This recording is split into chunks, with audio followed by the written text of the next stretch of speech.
We cross over to Turkana County, where a section of Turkana Central Sub-County residents are counting losses after their livestock were swept away by floods. Locals say the heavy downpour currently being experienced in the region has left them desperate for relief assistance.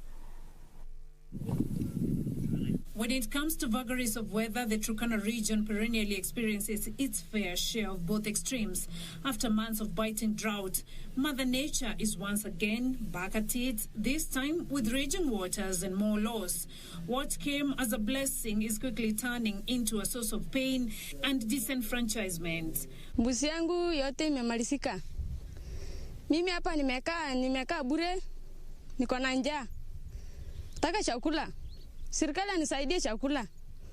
Mbuzi yangu yote imemalizika, hakuna hata mwenye imebaki kwa nini?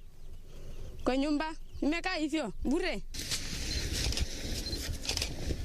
From Chokchok to Kakwenyag, from Monti to Nakadukiwi and Gomo, it's damnation without relief. The painful experiences of prolonged rainfall is nothing new here. Turkana County has experienced heavy downpour over the last 2 weeks, causing a transport crisis as well. Beatrice Gatonyingetich, Channel 1 News.